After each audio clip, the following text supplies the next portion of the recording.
everything need a cause or just the things that we don't understand? The cosmological argument claims that God is the answer, but does it really stand up to scrutiny? Welcome back to Answers from Genesis. I'm Jen, here with Alan Bondar. Today we're diving into one of the oldest and most widely cited arguments for the existence of God, the cosmological argument. This argument asserts that everything that begins must have a cause, and that cause must be God. But is this truly a logical proof, or does it rely on circular reasoning and assumptions about the universe? Alan, before we get started here, can you give us like a brief 30-second reminder about your book and how this is based upon your book loosely? Yeah, sure. Book is called How to Kill God the Easy Way. The book is just basically designed to help undo the brainwashing that Christianity and religion in general has done. And even if you don't think that that's a possibility, I encourage you to read the book. If I may, for just a moment, challenge anybody who has read the book already, especially if you're one of those that was part of the original show that we did to release the book, and you got one of those free copies. Please, please, please go to Amazon and give me a review. It's very important because it really helps with the ratings and helps Amazon push forward the book so that more people will see it.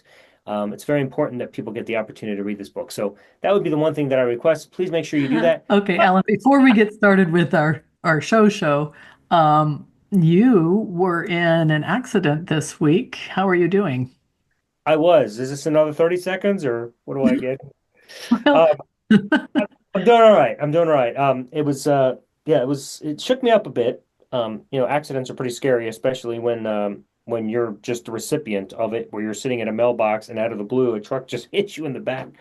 It's very scary. So from what I've heard from neighbors, they say it sounded like a bomb went off. It was nuts. Somehow, both myself and the driver of the other vehicle walked away from that barely scathed. Some bruising, and I'm hurting a little here in my arm. It's to be expected when you have an accident. But the seatbelts pretty much saved our lives. Neither one of the airbags deployed, so that's pretty crazy. I guess of the way the vehicles were hit, but I'm doing all right. And I'm here and I'm having a great time and enjoying life even more now because I lived. yeah, we definitely have a different perspective after that. But just tell us real briefly what actually happened. I think people would like to know that, if you don't mind. Sure, I was delivering mail. I'm a mail carrier for USPS, United States Postal Service. I had approached the mailbox that I was delivering to, and I was in stop mode, blinkers on, seatbelt on, the whole nine yards. And at that point, you take your mail, you flip through it, you do what you got to do, and you throw it in the box. Well, right after I threw it in the box, a vehicle smashed me in the back, totally jarred me and threw me about 50 yards forward into a telephone pole. And it was snow on the ground, so I had no control of the vehicle. I was unable to, the brakes weren't working. I couldn't steer it. So it was pretty much at that point just brace for impact. And that's what I did. And it was a pretty hard impact. But like I said, I mean, I was shooken up, but when I came to finally to realize and get my bearings, like I was like, oh, okay, I'm okay. I was like, I was like, wow, this is amazing, and I went to open the door, and of course, the door wouldn't open. I was like, Oh, yeah. hey, like I'm stuck. But eventually I shoved it open. I got out. But yeah, that was pretty much the long and short of it all. And then, it was like a 2 hour routine waiting for the state police to come and do the report and paramedics to check on us and the fire department, directing traffic. It was this whole thing. Everybody was there. It was a whole neighborhood adventure. But it was also cool, to find a lot of the people that I service on my route, genuinely cared and were concerned. Mhm. And that was really cool. People Yeah. coming together and just reaching out. One of the customers that I service, he happened to be first on the scene and could see that, I was just kind of rattled and wasn't sure what to do in that moment. I know the first thing to do is 911, but when you're in that moment, you're just like, he's like, "Are you okay?" I'm like, "I think so, but I'm not sure. I need a minute." He's like, "Let me call 911." He just took care of that. That was dope. It was Good. really nice to have somebody just kind of take care of that. So while I got my bearings, one of my customers, just got on the ball and did what needed to be done. So that was really cool. Wow. Yeah. Wow. Well, I'm glad that you're here safe with us, and we do have like a lot to talk about today. So Yeah.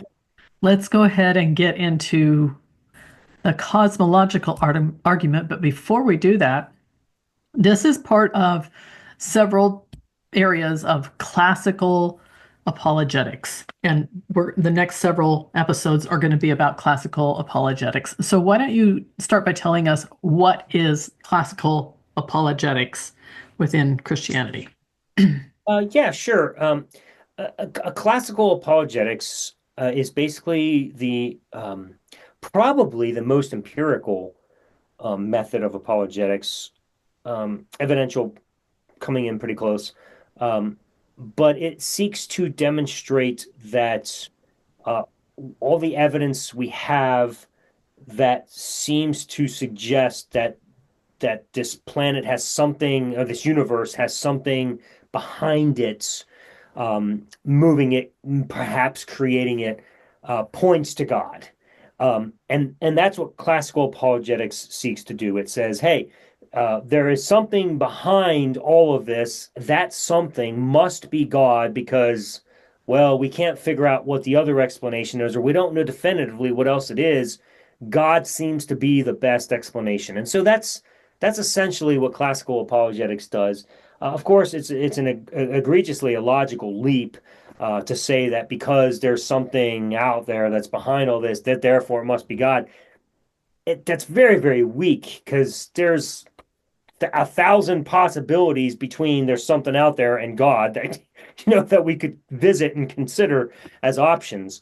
But when you're a Christian and you already believe in God, the thing you jump to is, aha, see, this must therefore point to God because it supports your already your previous belief that you already have.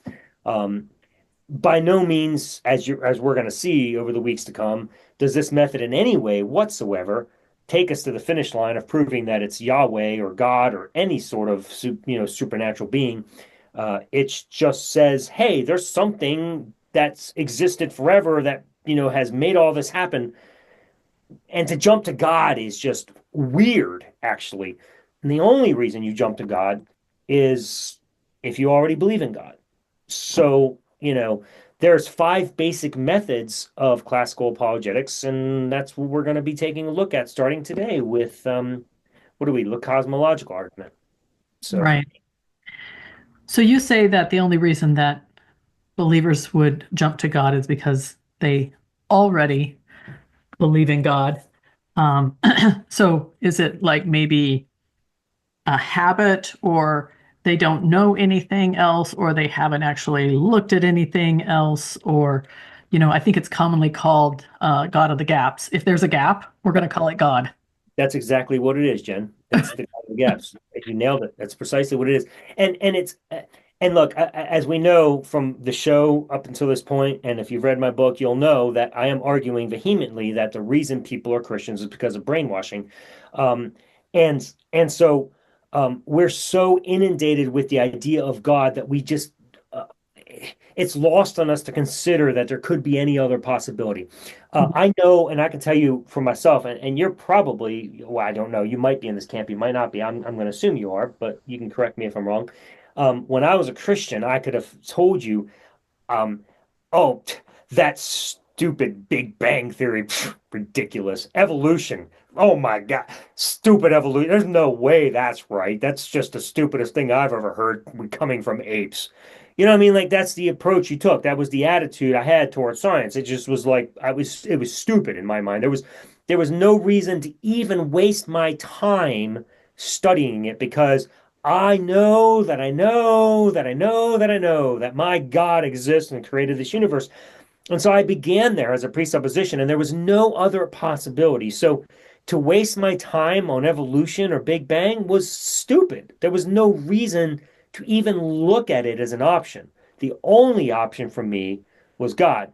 And so I just skipped every other possibility and just leapt to God. And so when you're in that mindset and you're brainwashed to believe God's the only option, you can't even consider anything else it just doesn't work. Which is why I ended up being a presuppositionalist, because I had visited all of the other apologetical arguments that we're going to be looking at, and none of them really took us to the finish line. And I knew that. Like I could see very clearly, just because I have a very logical mind, that classical, evidential, whatever other approach there was, they didn't quite get us there. It was just there's something out there, and I couldn't, I was unsettled with the idea that this definitively proved God. I was like, yeah, this doesn't definitively prove God, and I knew that.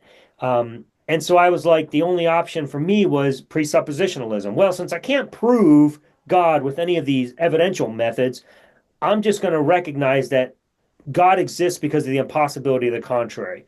None of these other options can be possible, therefore, God. And that's where I settled. Okay. All right. Well, what So about you? let's go back. Let's go back to the classical and cosmological argument. I will say that I understand, that probably most Christians came from it from that perspective. I did not actually, Okay. um, and this is good when we do have different experiences that we bring to the table, either during our Christian walk or afterward. It is good that we have differences because people are going to say, "Oh, but I didn't believe that," right? All right. And so I was actually writing a book with Michael Erickson, and who's a scientist, and we were taking the approach that you could marry Genesis 1 with the Big Bang. And I could still do that for you, and I don't have a huge problem with it. It's not linear in the 1, 2, 3, 4, 5, 6 days, but the concepts can still be married fairly easily with the Big Bang. And so I didn't have any problem with that part itself. I wasn't convinced of the age of the universe, um, primarily because I saw the scientists and the age of the universe changed. It was 20 billion, and then it was 23 billion, and then it was 46 billion, and then it's 80 billion years old. And just watching them change their minds so often was difficult for me to comprehend. And I have kind of learned why they have changed their minds on that so many times. But that's actually the difference between science and religion, is that when science is presented with new evidence, not just new ideas, but new evidence, then they say, well, we need to adjust that part of whatever that story is, right? I never did.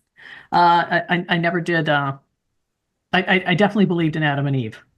That part I was convinced of in Christianity, as opposed to evolution. And I don't want to get into like all the I don't think the idea in this section, and correct me if I'm going in a different direction that you wanted to go, Ellen, but I don't think that we want to actually go into giving all of the evidence for anything other than the cosmological argument here.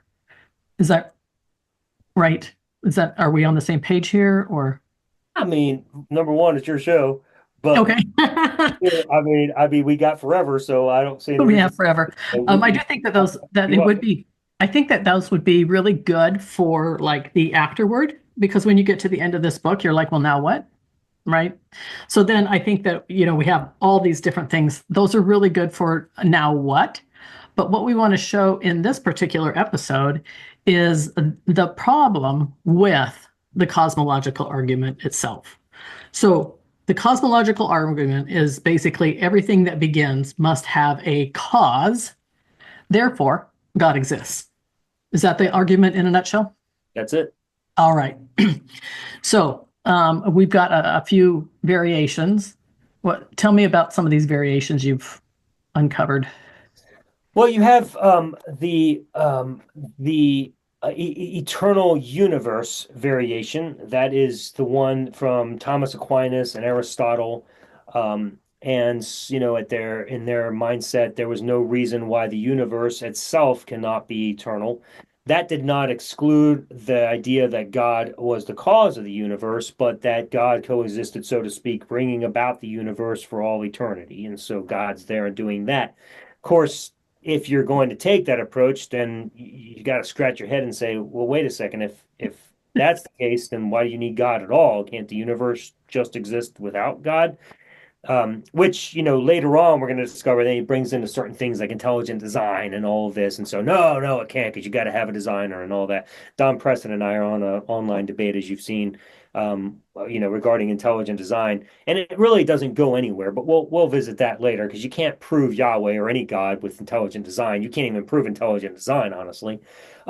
But that, we'll get there. But that's basically this portion of the cosmological argument is that the universe has always existed and God's been the one causing it. And I'm like, well, then, just throw out the middleman again and you still have the same solution. I just didn't understand the reason for God in that circumstance. And then what Wait, happened was, yeah, well, hold on. So for Thomas Aquinas, now, so I'm a little bit confused. If he believes in an infinite universe, it's always existed. yeah. And then you said, but so what was God's role in this? It's confusing. I don't know. Like God's role So in I it. thought Thomas Aquinas was the one that believed, and this is just off the top of my head from years ago, that in first mover, that there has to be a first mover. Yeah, and I guess that's the idea is nothing comes from nothing. So there has to be a first mover. There has to Well, how be could that be infinite? If there's a first mover, how is that infinite? well, that's the constant question. The eternal, who created, it doesn't something have to bring about the next thing, and so God, if God exists forever, who brought about God? I mean, it's the constant question. But if God, if you define God as infinite and he's the one that's always existed, then he's the only thing that can possibly bring about the universe, which had a beginning, but that beginning is also in and this is where it's so confusing because in Aquinas's mind, the way he described it is like it has a beginning, but it's never a beginning because it's just always been there in the mind of God, and so God just always perpetually forever brought it about. It's a very, very strange approach. And I think the only reason it held any water is because as a presupposition that God exists, you got to throw him in there. You got to hold on to that. And the only place to have him is in the creation of this eternal universe. But, when you bring science in, you're like, there's no reason the eternal universes can exist. That's a great possibility. So it's like, well, what do you do with this? Well, you have an eternal universe with a God that's eternally creating it. I mean, it's really what it is. I mean, it's Yep, bizarre. yep. Because there are two views in today's world on, did the universe actually have a beginning, or has it always existed and it's just changed form? And those are two valid, arguments in the science world today. Neither one of them requires a first mover. Neither one of them requires a creator. I have this conversation, this argument debate with Christians almost every single day. This is probably the one that I talk about more than just about anything else. And what Christians have this idea, I get asked more than anything, and you tell me if this happens to you too as well, Alan. They ask, well, if it wasn't God, then who created the earth? Or maybe if they're actually thinking bigger, who created the universe, right? I don't get too many of those. It's usually just who created the earth. And the idea is that I have determined that the idea of creation itself is a religious construct. Right. Well, that's the first problem is you're starting with a premise or a presupposition of the word creation. Like, That's why right. did you start there? Like, what made you start with that question? What created? Right there, you started wrong. That's Right right. there with that first two words. What created? Why do you start there? That's right. That's brainwashing. That is. And that is actually presuppositional thinking, Yeah. which you used to be a proponent of. Um, Don't rub it in, please. Thank you. so we have this idea that Christians have been taught that there is a creator. And so it's hard for them to even think of anything else that could happen without a creator, right? Yes. It's just I don't know, a first mover, a first cause, a creator, all of those kinds of things they're just, if nobody had ever said those kind of things, would we be thinking that today? would we think, oh, there must be some being out there that I've never seen, never heard, don't know anything about except for a book, right? If we had never heard this before, there must be some being out there that just made all of this. Would that be our first go-to? I mean, it just says it's not even like, No, oh, no, we would never. No, created is not the first thought we would have. We would literally look at the evidence we have around us, and even with the fact of energy, right, which we know now from the studies that we've had, energy can neither be created nor destroyed. It can only be modified. So, I mean, when you think about it, like when I was a Christian, I would have just been like, I don't even want to hear it. No, no, no, no, no. But now I'm like, holy crap, when you think about the phrase, you just think about cannot be created, cannot be created. Let me repeat again, cannot be created that's right. or destroyed. Like it suddenly hits you with a ton of bricks when you get rid of the created presupposition and you say, well, how else could the universe be here? Well, maybe it's something that cannot be created. Oh, energy. Well, you know why energy is a great possibility? Because we know factually that it exists. That's right. We have no evidence whatsoever that some supernatural being named God exists. We have none other than the gap idea. We got to fill the gap, and we don't like the idea of energy, and so we just fill the gap. But energy is a proven fact. So if it's a proven fact and it cannot be created, then all you have to do is put that together and say, hey, here's a really good possibility. Now, am I going to say definitively that's the only possibility? Of course not. I wasn't there at the beginning. I have no idea. Maybe we're wrong. Maybe energy can be created. Who knows? I don't know. I'm just saying we know some things factually, and we can at least put confidence in those things and say these are real possibilities. I remain an agnostic for the very reason that I wasn't there and I can't prove 100% what was and what wasn't. I don't run around making claims and saying, I know that I know that I know that I know that energy is what brought this all back. I can't say that. And I'm not going to die on that hill like Christians are willing to with God. And that's very bizarre to me because I at least have some factual evidence for energy. Christians have zero evidence for God, and they know that they know that they know that they know. Like, what? They know that they've been brainwashed, that they've been indoctrinated, and those are the things that they know. Yeah. Um, so, no, my second most popular video, and if anyone hasn't seen it, you can go watch it, although I am working on an updated version because it was a rough one, was about this very topic. And basically, what I did was I went through all the verses in the Bible that had an attribute of God.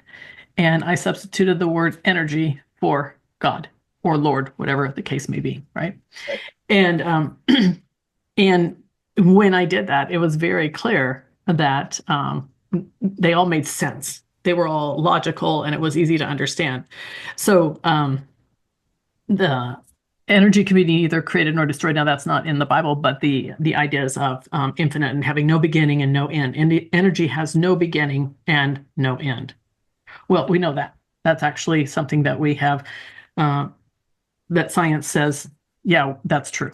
I'm not going to put numbers on it because Alan doesn't like the 100% true thing. I'm not going to put numbers on it. But yeah, anyway, we all know that's true. 100% truthing on it. I'll be convinced right now. I'm just saying, I wasn't there, so it's hard for me to be One of, 100% sure about one anything. of my favorite verses was, in him we live and move and have our being. And all we have to do is just change that to, in energy we live and move and have our being. Is it Yeah. true? In energy we live? Yes. Is it true? In energy we move? Yes. Is it true? In energy we have our being? Yes. So, and I'll just give you another set of three here, and then I'll be done because I'll make my point. But the three big ones is God is omniscient, omnipotent, and omnipresent. And so I know as a pastor, you know what those words mean, but not everybody does. So omnipotent is all powerful. So the Bible says that God is all powerful, but is energy all powerful? Could we say that about energy? I mean, from the perspective that it cannot be created or destroyed, that's pretty damn powerful. Well, is there any power in the universe that we know of that is not related to energy, that has no energy?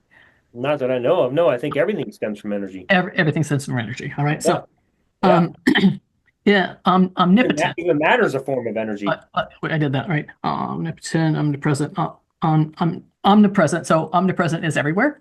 Yeah. Is energy everywhere? Yes. Yes, it is. And omniscient. So knowing everything. Is energy omniscient?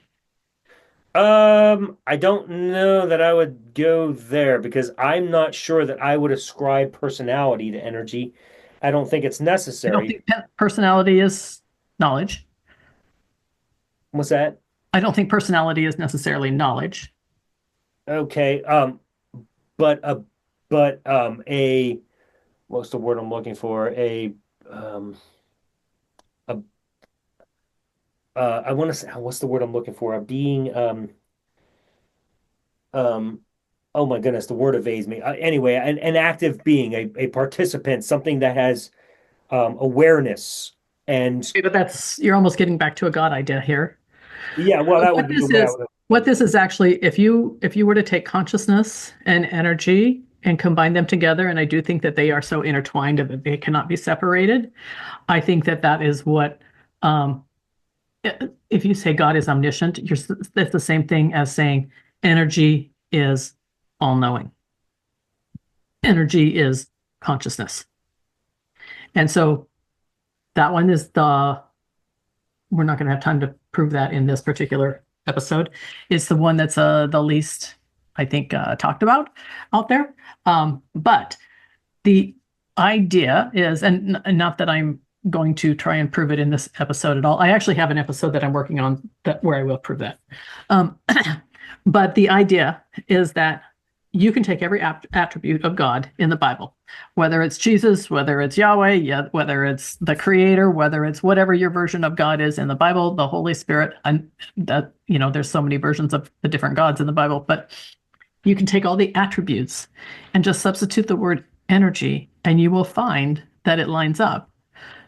So for me, I really think that the ancient writers in Israel did not understand energy. They did not understand a lot of modern day sciences we do, obviously. And so they had a basic God of the gaps theory, but they called what they didn't understand, they called it God. What Christians don't understand, they call it God. And so God is really a term for something I don't understand. It literally can be translated as something I don't understand. And so then it becomes, well, do you want to understand it? Do you want to understand what this thing is that you call God? Do you want to understand what is what drives the universe? I don't want to say creates at all, but do you want to understand its relationship? What was the relationship to this universe? Is it a being or is it something else? We know Yeah, it's energy. We know yeah. it's energy. I guess the that would be the only hang up I would have is the whole all-knowing thing, because I would say that if it's all-knowing, then it has the ability to create, and I'm just not there yet. Maybe your video will persuade me. I'm just not certain that a knowledge is necessary for evolution to be probable or even possible. So I'm saying that the word knowledge should be consciousness instead of knowledge. And it's not, does it have the ability to create? Well, you and I have the ability to create. Everybody has the ability to create. Yeah, I mean that's true. That's true. So are you saying that so you're equating energy with consciousness? Yeah, do think that they're intertwined, that they cannot be like separated. You Okay. can't have one without the other. Okay. Just like Christians would say that in the Trinity, which I never believed in the Trinity, but I understand their argument for it, right? Right. But Right. I would say and it's possible that there is a Trinity type of thing within consciousness, I mean, within energy itself, but we're not going to go there. I really want to just focus on these two. Is the energy and the consciousness are so intertwined, that they cannot be separated, because energy without some sort of consciousness would just it would just be a total, I mean, it would be what's happening in Los Angeles right now, right? It would just be a total nightmare. It'd just be a total um, a destruction. There would be nothing structured. There would be nothing like the periodic table of elements there that cannot come about with just energy. And everything that we have in our universe is made up of some of those, one or more of those elements in the periodic table of elements. Mhm. And so those don't just come from nowhere, but just because we don't know how they got here, I do have ideas, but because we don't know how they got here does not mean that we call that God. So I think the important part is that just because we don't know doesn't mean that we have to name it something. It's okay to say, I don't know. Well, yeah. In fact, I mean, that's probably the number one answer we should all start with. It's I don't know. Right. Until we have some evidence to prove something that we didn't know previously, we should not just jump ship from I don't know to making up something. Yes. Like, and that is the problem with the God of the gaps. It jumps from I don't know to I need to know. I'm going to make something up. I'm perfectly content with saying, hey, this is fun. We're trying to figure out where this all came from, and we're throwing out some ideas that are very quite probable and could very well be because we have some factual evidence for it. But I'm still at a place where I'm going to say, but I don't know 100%, and I'm not going to die on the hill. I'm not going to say I know that I know that I know that I know because I Right. don't know that I know that I know that I know because I wasn't there. We may Yep. never know with 100% certainty, and that's okay. I don't It need is. to It is fill okay. in the answer with a fake answer just because I don't know. Yep. Yep. But And that's, yeah, but that's what, I do want to respond just briefly to that. Um, just for the people who are interested in the labels, I don't care um, that that you know exactly where I stand. And Alan has fallen on the side of agnostic because he doesn't know how the universe began. I don't think that that has anything to do with whether or not God exists. So I have separated those. I have divorced those two so much in my mind that I know I am 100% certain that there is no God that created the universe. And we're not going to find one. There is no God out there that has done any of these things in the Bible. I'm 100% certain that there is no God, and that's why I can come down on a hard atheist position. That has nothing to do with how we got here. Because how we got here, I don't think that we're going to find some magic God being that we have not found in all of these however many billions of years that we've been here. And we're just going to suddenly find that God, which obviously would have nothing to do with the Bible because we have so much disproven that God. So that is why I have no problem saying that I'm a hardcore atheist because I divorce in my mind the idea of how did we get here? It's never going to come down to a God or certainly a God of the Bible. Does that make any sense at all? oh, sure. I mean, yeah, I mean, I can appreciate that perspective. And believe me, I very often want to just jump on that bandwagon because every part of me says, this is stupid. There's no freaking way there's any God. And I'm with you and I feel that because it's like, oh my goodness. I get wary from all of the attempts to prove that a God exists and I can see it down the pike and I'm like, it's never going to happen. There's no God. My problem is since we haven't been able to prove 100% with science where we came from or what began all this, we have very, very good probabilities and theories, but that's all science can ever do. Science never says we know 100%, and it never can because it's always going to be learning. So until we can ever find a method by which we can say with 100% certainty where we came from and how all this began, the best I can do is say, well, since science can't do it, maybe there's some method that we haven't even thought of yet that may demonstrate to us that there is something other than some empirical way by which this all came about. So that's where I stand. I I'm an atheist, but not a hard atheist where I would say, I guess I'm not a Gnostic atheist. I can't say I know 100% there's nothing else. All I can say is I'm certain it's not the Christian God. I'm certain it's not the Muslim God. I'm Islam. I'm certain it's not Joseph Smith's God. Like I can tell you, like all the religions I've studied, I can say it's none of those. Like all of that is absurd. There's no proof for it. And the only method by which we've discovered to use to try to prove any of those gods is called faith. And that method is faulty to a fault, if you will. It's just awful. But until we discover a method of some sort that can give us 100% certainty, I just remain agnostic and I say, hey, there might be some other being out there that maybe isn't God or maybe is God, but who knows? Time's up. I get it. Shut up, Al. All right, that was our timer. So just like with any addiction that you need to quit, we're going to leave you on that note of the levels of atheism there. Once the brainwashing has been removed, you just pick a time and you stop.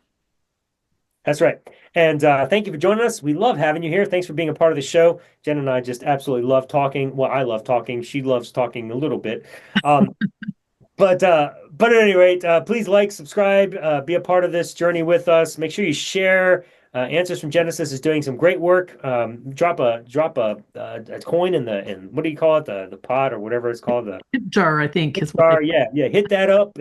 Support Jen because she does a lot of work for these shows. I get to come on and just ramble and have a good time, but she does all the work behind the scenes. So be sure to tip her, and we'll see you next time.